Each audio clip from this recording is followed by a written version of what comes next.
The New York Giants are off to a 2-0 start, and in Week 3, they will host their division rivals, the Dallas Cowboys, on Monday Night Football. New York Post Giants beat writer Paul Schwartz. He's a seasoned vet when it comes to covering the G-Men, and he joins me now. Paul, how's it going? Seasoned vet. Now, is that kind of seasoned vet? Is that like a kind of like a catchphrase for an older guy? What does seasoned vet mean, Dexter? Look, you're not going to get me in trouble here, Paul. I was just letting the people know about your experience. You're not going to catch me slipping saying that I'm calling you old. We're not going to do that. No. No, you would never. We go back too far. Too far. I think I've seen your birth certificate too. Yeah. You have. You definitely have, Paul. Glad you are well. Okay, so here's what I got to ask you. Where are you on this Giants 2-0 start? Impressed or not impressed with what you've seen from this team in the first two games? You know what, Dexter? As you said, I'm a seasoned vet. I am not going to look at 2-0 and throw it out and say I'm not impressed. I mean, that would just be silly. Do I think, there are 5 or 6 2-0 teams in the league? Do I think the Giants are in that group? No, I do not. But they're in the group as far as what the record says. So I'm very impressed with the defense. I'm very impressed with Wink Martindale. They have not had their pass rushers so far the first two games. And, Azeez Ojulari and Kayvon Thibodeau, and they still have been able to put some pressure on the quarterback. They've done pretty well against the run.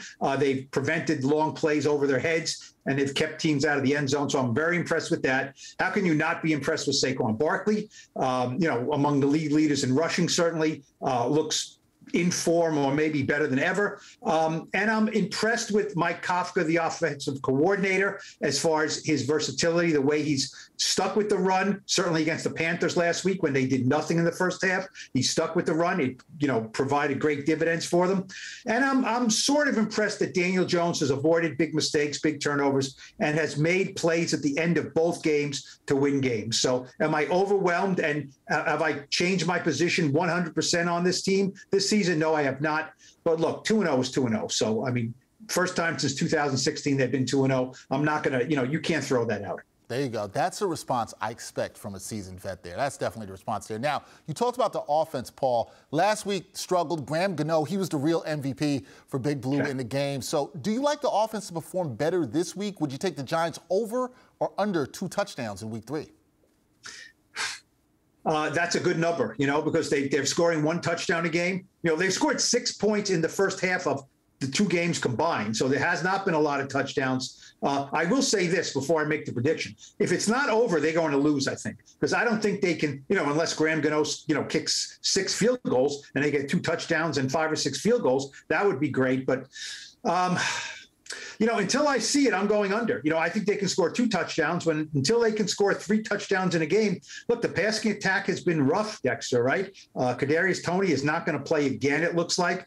Kenny Golladay, it looks like, will have more playing time, but, he's been a 0 certainly in the first game and got 2 snaps in the second game. Where are they going for dynamic plays? I don't see it in the passing game. So I'm going to go under 2 touchdowns in this game, for the Giants. All right, there you go. Under 2 touchdowns. Another good response from a seasoned veteran there covering the Giants. Now, Paul, the Giants, they have a shot at a 3-0 start here. So what are the keys for you in terms of knocking off Dallas on Monday night? Well, score more than 2 touchdowns. that would be one thing, right? Look, first of all, they have to prevent Micah Parsons from wrecking the game. Now, he's listed as questionable. He's had an illness all week, but the game is Monday night. That probably helps him.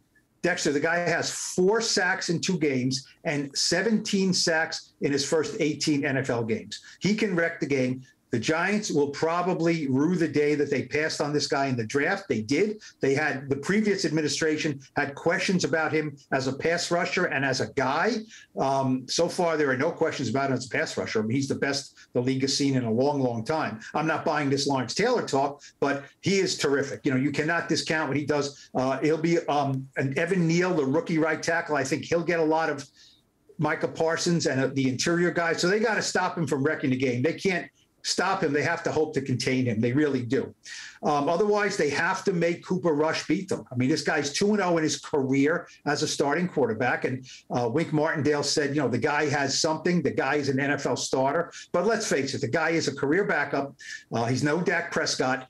He played a game last weekend, won, but he's still Cooper Rush, so they have to prevent Ezekiel Elliott and Tony Pollard from getting chunk plays on the ground, put the ball in Cooper Rush's hands, and then on defense, make sure that CeeDee Lamb and Michael Gallup, who's probably coming back and playing this game off a knee injury, do not beat them over the top. Make them beat you with short chunks. On offense, Saquon Barkley is 0-6 against the Cowboys, okay? He's had a couple of 100-yard rushing games, but he's never put his stamp on one of these games. It's Monday night.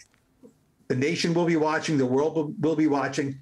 Saquon Barkley, time to put his stamp on one of these games. Have a big game against the Cowboys. Their offensive line is good enough to do it because, I just don't see a combination of David Sills and Kenny Golladay and Sterling Shepard and Richie James. I don't know how dynamic that passing attack can be. If the Giants win on Monday night, it will be their first 3-0 start since 2009. For those of you watching this, you just saw a perfect performance, 3 for 3 from a seasoned vet covering the Giants. That is Paul Schwartz, New York Post Giants beat writer. Paul, great job, seasoned vet. Thank you. Giants 0-10 in their last 10 primetime games, too. So, they've got some history they have to, do away with here. We'll see if they can do that on Monday night. Thanks, Paul. Yep, you got it.